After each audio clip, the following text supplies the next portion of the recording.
तो इस वाली वीडियो में हम आपसे बात करेंगे एवेंजर्स 5 की मूवी के बारे में, जहां पर हमें तो ऐसा कहा गया है, यानी कि केविन फाइजी ने ही इस वाली चीज को कंफर्म कर दिया है कि हमें फ्यूचर में एवेंजर्स 5 की मूवी देखने को नहीं मिलेगी। और इस वाली चीज को पूरा ही हम इस वीडियो में ब्रेक डाउन करने वाले हैं और उनके बात में कितनी ज्यादा सच्चाई है उन सभी चीजों को भी हम इस वीडियो में पूरी तरीके से ब्रेक डाउन करने वाले हैं। लेकिन अगर उनका कहा झूठ हो सकता है तो हमें फ्यूचर में कैसे एवेंजर्स 5 की मूवी देखने को मिल सकती है, और अगर ऐसा ना भी हुआ तो किसी दूसरे नाम से कौन से सुपर हीरो ग्रुप को हम एमसीयू में देख सकते हैं, उन सब के बारे में ही इस वाले वीडियो में हम डिस्कस करेंगे। और उस एवेंजर्स 5 का विलन भी कौन होने वाला है इसके बारे में भी हम इस वीडियो में पूरा डिटेल में बात करेंगे। तो इन सभी अपडेट्स को पूरा ही जानने के लिए आप इस वीडियो को पूरा एंड तक देखना और इस वाले वीडियो को लाइक भी कर देना अगर आपको ऐसे ही कंटेंट पसंद आए तो और आपका ज्यादा समय ना बर्बाद करते हुए चलिए चलते हैं वीडियो की तरफ। रिसेंटली केविन फाइजी ने अपने एक इंटरव्यू में ये कहा था कि हमें फ्यूचर में एवेंजर्स 5 की मूवी देखने को नहीं मिलेगी, यानी कि हमारे एमसीयू में एवेंजर्स टीम का फॉर्मेशन वापस से नहीं होगा। तो ऐसे में मुझे तो थोड़ा सा डाउट लग रहा है, क्योंकि और भी ऐसे कॉस्मिक बीइंग तक के लेवल के विलेन्स हमारे एमसीयू में इंट्रोड्यूस होने वाले हैं। तो उन सबको रोकने के लिए कोई सा भी एक सुपर हीरो टीम को जैसे भी चाहिए रहेगा हमारे एड को प्रोटेक्ट करने के लिए। तो ऐसे में अगर एवेंजर्स का ही फॉर्मेशन ना हुआ तो इन सभी विलेन्स को आखिर कैसे ही रोकेंगे। तो इस वाली चीज को हम इस वीडियो में थोड़ा सा ब्रेक डाउन करेंगे। और केविन फाइजी के बात को ही अगर डिकोड करे तो मेरे पास ऐसे दो पॉसिबिलिटी आती है, जहां पर पहली वाली पॉसिबिलिटी तो ये हो सकती है कि शायद से केविन फाइजी झूठ कह रहे हो, जहां पर मुझे तो इतना सच्चाई नहीं लग रहा है। लेकिन दूसरी पॉसिबिलिटी पर आए तो मुझे लगता है कि एमसीयू में जो वाली सुपर हीरो ग्रुप को वापस से फॉर्म किया जाएगा उसका नाम शायद से एवेंजर्स नहीं होगा, क्योंकि एवेंजर्स को हमने एंड गेम के मूवी में ही खत्म होता हुआ देख लिया था। क्योंकि जितने भी सारे 5 एवेंजर्स के मेंबर थे वो सभी डिसअसेंबल हो चुके हैं, जहां से हमारा थॉर ही सिर्फ बचा है और हमारा हल्क भी ऐसे इंजर्ड होके बचा ही है। तो उन सभी चीजों को शायद हम फ्यूचर की मूवीज में और ज्यादा नहीं देखने वाले, क्योंकि रिसेंटली हमारे पास एक ऐसी अपडेट आई थी जहां पर ऐसा कहा जा रहा था कि हो सकता है मल्टीवर्स ऑफ मैडनेस की मूवी में आरडीजे के ही आयरन मैन को रिटर्न करवाने की प्लानिंग चल रही थी। लेकिन इस वाले प्लान को ऑब्वियसली ड्रॉप कर दिया गया, क्योंकि स्टूडियो ये नहीं चाहता था कि आयरन मैन से जुड़े जो भी इमोशन हमसे जुड़े हुए हैं उन सभी इमोशन को वो वापस से खिलवाड़ करना चाहते हैं, क्योंकि एंड गेम में उनको एक प्रॉपर ट्रिब्यूट मिला था। लेकिन ऐसे में अगर एंड गेम के मूवीज से वो वाली इमोशन को छुपा कर वापस से आयरन मैन के कैरेक्टर को एमसीयू में ही ला दिया जाए तो उनकी वो वाली डेथ काफी ज्यादा मीनिंगलेस फील होने लगेगी। और इसीलिए ही स्टूडियो ने ये डिसाइड किया कि आयरन मैन के कैरेक्टर को हमें वापस नहीं लाना चाहिए। तो मुझे ऐसा ही लगता है कि एवेंजर्स के टीम के साथ भी मार्वल के स्टूडियो ऐसे ही करना चाहता है, जहां पर उस वाले ग्रुप को वो वापस से लाके हमारी वही सभी इमोशन, यानी कि जितने भी हमने वो 10 साल में बटोरे थे उन सबको वापस से रुइन नहीं करना चाहता। और इसीलिए ही शायद से स्टूडियो ने इस चीज को डिसाइड किया रहेगा कि हमें वापस से एवेंजर्स ग्रुप को फॉर्म नहीं करना चाहिए,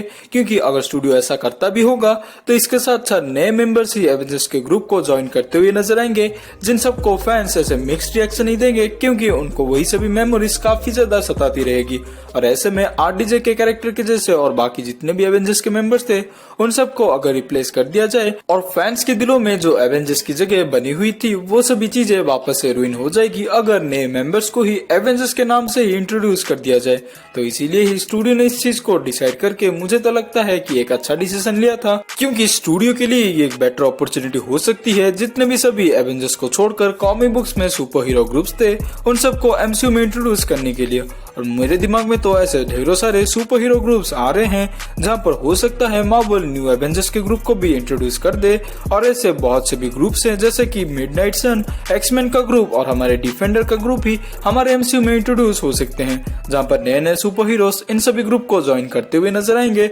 जहां पर भले ही हमें एवेंजर्स की वाइब ना आए, लेकिन एवेंजर्स की कमी को पूरा करने के लिए ये सभी ग्रुप काफी ज्यादा काम आएंगे। हमारे पास ऐसी भी एक दिमाग में सवाल आती है कि अगर एवेंजर्स का ग्रुप भी हमारे एमसीयू में एग्जिस्ट नहीं करेगा तो उतने बड़े एवेंजर्स लेवल का थ्रेट के विलन को हम नहीं देखने वाले। तो मैं इस चीज को इस वाले अगले पार्ट के वीडियो में डिस्कस करना चाहूंगा, जहां पर मैं तो ऐसा ही कहूंगा कि जरूर से हमें एवेंजर्स का ग्रुप इस वाले एमसीयू में एग्जिस्ट होता हुआ नहीं दिखाई देगा, लेकिन ऐसा नहीं होगा कि एवेंजर्स लेवल का विलन हमारे एमसीयू में इंट्रोड्यूस नहीं होगा, क्योंकि ऑलरेडी इस वाले विलन को एमसीयू में छोटे छोटे पार्ट्स में थोड़ा सा बिल्डअप किया जा रहा है, जो कि हमें बेटर से पता है कि कैंग ही हमारे एवेंजर्स लेवल का थ्रेट का विलन होने वाला है, क्योंकि ही हू रिमेन्स यानी कि कैंग का ही जो एक अच्छा वाला वेरिएंट था, उसने हमारे लोकी के टीवी सीरीज में ही कहा था कि वो हमारे टाइमलाइन को गार्ड कर रहा है, लेकिन जब सिल्वी ने उसको टपका दिया था तो तभी उसने ये कहा था कि सी यू सून। तो इसका मतलब यही होता है कि उसने थोड़ा सा हिंट दे दिया है कि जब उसको हमारे सिल्वी ने मार दिया था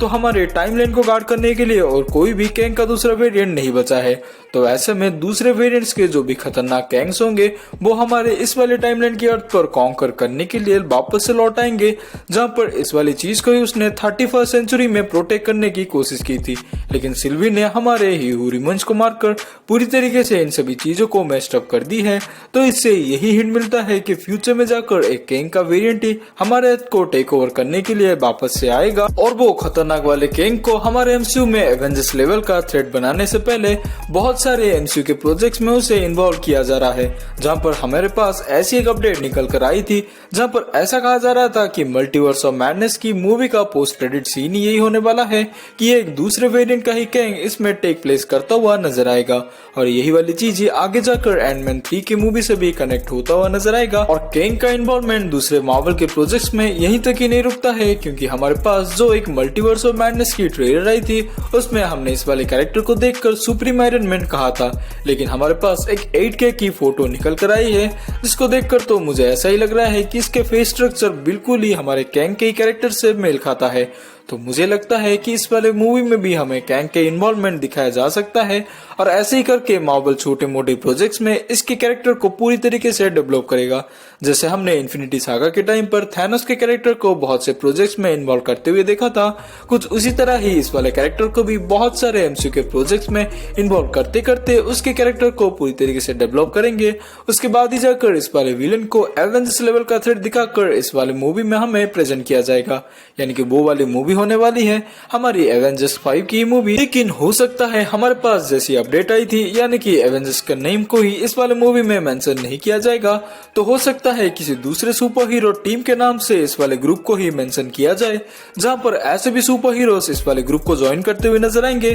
जो सभी सुपर हीरोज हमारे एवेंजर्स टीम का पार्ट नहीं रहे थे। और उस सुपर हीरो टीम का नाम क्या हो सकता है, इसके बारे में आपकी राय आप हमें कमेंट सेक्शन में लिख कर बताना, क्योंकि आज की वीडियो यहीं तक की थी। और ऐसे ही कंटेंट से रोज जुड़े होने के लिए हमारे चैनल को जरूर से सब्सक्राइब कर देना और बगल में पड़ी उस बेल आइकन को भी हिट कर देना, क्योंकि रोज ही हम ऐसे वीडियोस लेकर आते रहते हैं। इसी के साथ मैं आपसे विदा लेता हूँ, मैं मिलूंगा आपसे किसी दूसरे वीडियो में किसी दूसरे टॉपिक के साथ। तब तक के लिए अपना ख्याल रखें, बाय।